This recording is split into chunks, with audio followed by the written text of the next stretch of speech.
Hey everyone, welcome back to Mystifying Miracles. I'm Kristen, and another crazy story for you today. A crazy cool story though, about a 13-year-old and pretty much a miraculous experience that saved her life. So tune in and we're going to get started.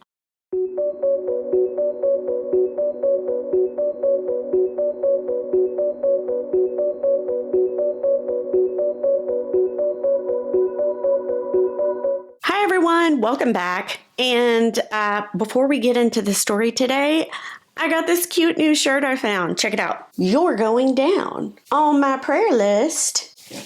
It was cute, so I had to share. So, two 13-year-old girls by the name of Katie Lowell and Michelle Sanders. They had grown up together, been great friends, and one thing that they really enjoyed doing together was riding their horses. And they would ride their horses mainly over the east rural coast. And so they had done that ever since the 5th grade, it said. So a few years. Now, the setting of this particular story took place in 1980. And this was when Katie was 13 years old. And she had her own horse, which she named Blaze. He was a beautiful chestnut brown. He had like white speckles on his nose and head. So he was cute. She loved him because she had wanted a horse her whole life. And when she finally got Blaze, she was just ecstatic. Now, her friend Michelle, she and her family lived on this huge, gigantic farm. I mean, there were several pastures, barns, all sorts of things. So it was great because Katie was able to board Blaze in one of the barns where Michelle also kept her horse. Every morning, there was a certain routine, at least during the school year, and that is Katie's father would drop her off at Michelle's at the barn, and she would go in and she would do all her chores like, brushing and feeding. And before leaving for school, Katie would take her horse out to one of the pastures where he could roam and eat and play for the day. From there, Michelle and Katie would walk down the long driveway, this country road, to wait for the bus to pick them up every morning. And when school was over, almost the same scenario. The bus would drop the girls back off. They'd go up the long road, up into the barn, where they would again tend to their horses, brush them, feed them, all that stuff. And then at the end of that, each day, both girls would saddle up the horses and take a long ride together, which is something they looked forward to every day. Now, usually from there, Katie's father would again, on his way home from work, pick her back up and they'd go home. But the timing of it worked out to where Michelle always had to leave earlier before sunset because she had a lot of chores. I mean, it was a big farm, so the kids and her family, had to help make dinner and all sorts of things. So she always had to leave early, which left Katie alone for a short period of time. But Katie says, she was never scared. She found it a peaceful, beautiful place, and she didn't mind being there alone for a little bit. Well, there came an afternoon in October. The girls had come in from school. They're doing their thing, doing all of their chores just like usual. And when it was time for Michelle to leave to go help with dinner, and she tells Katie, well, it's time. I got to go now. Katie says, and this never happened. But this night, Katie says she was so uneasy. She did not want to be alone. She felt agitated, and she couldn't tell why. Like, nothing had happened. The girls hadn't fought. Nothing like that. So she really didn't understand why she had this feeling. So she looks over at Michelle, and she's like, you can't stay just for a little bit longer? I really don't want to stay by myself. And Michelle kind of just gives her a look like, just this puzzled look, like, every day I have to go home the same time and all the chores I have to do. no, I have to go. Katie pleaded with her a few more times to please just stay a little bit. And, of course, Michelle can't. So Michelle ends up waving goodbye to Katie, says she'll see her tomorrow. And Katie's just more uneasy than ever now. So Katie says she didn't even wave goodbye to her. She was just like, oh gosh, I don't want to be here by myself and I don't know why. And she sat there alone, Katie did, and she just kind of pondered like, why do I have this agitation? Why do I feel on edge? I don't understand. Well, even though she was eager for her father to come, she decides to go back into the barn. She has a few chores she has to finish up. She's just going to do them really quickly, come back out, and hopefully her dad will be here. So Katie goes in. She begins to brush Blaze in her stall, and she felt frightened. But she had never been frightened before on the farm or in the barn. But the feeling got worse as soon as she entered the barn.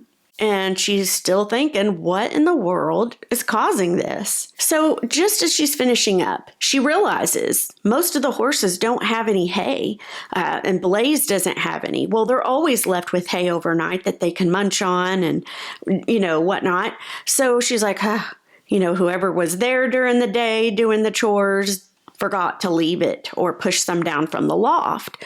So she's like, great. Now I got to go up to the loft and get some hay. She did not want to leave the horse without the hay. So she begins to climb the ladder rung by rung up to the loft to push over a bale of hay. She said each rung as she climbed up higher and higher, the dread within her got deeper and deeper. And she was like, this is weird. But she knew she had to do it, so she continues to climb till she gets up to the top. And then at the top, there's this door that you have to go through to push open, and behind it is where all the hay was kept. So she goes up to the door, she's got her hand on it, and she's ready to push and then walk through. Right before she's able to do that, she hears a voice over her left shoulder. And the voice utters, quote, "Katie, close the door. Do not go up there. Go out, sit quietly, and wait for your father." End quote. Now, Katie describes this voice. It wasn't said aloud. It wasn't audible, but yet she could hear it. She said it sounded firm, yet calm. She said it wasn't scary. And somehow within, Katie says she knew that it was a command and that she had to do it and follow the command. So being a little bit startled when this voice spoke or when she heard it, she looks towards the direction, like anyone would, like, oh gosh. But no one was there. But she said she knew there was danger. She just knew it. She didn't know why, but she was going to follow the command. Well, of course, Katie wasted no time because she's seriously spooked now.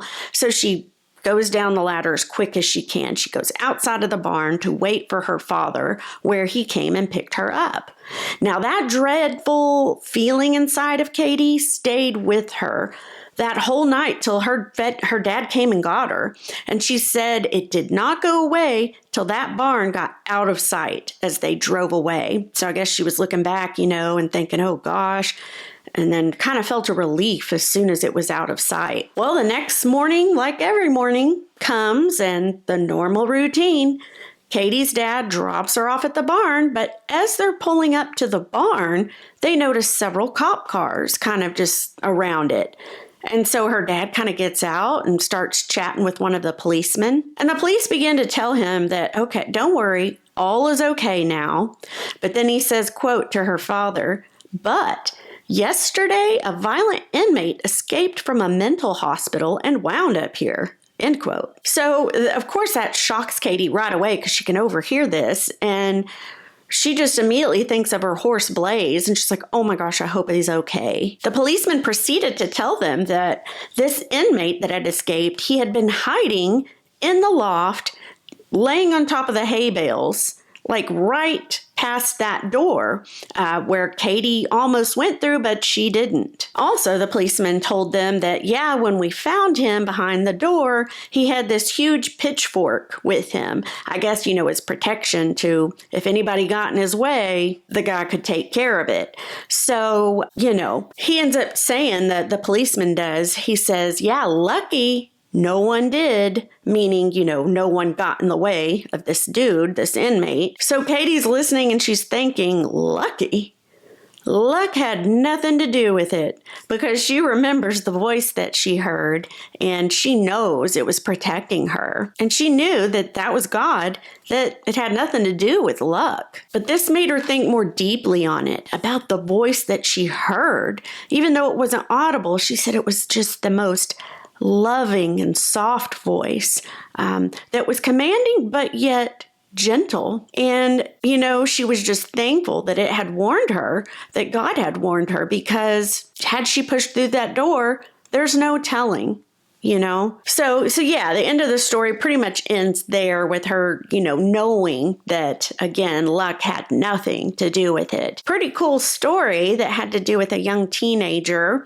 What do you guys think about that one? Let me know your thoughts in the comments. And I just thank you for watching. And yeah, I'm going to see you guys for the next one.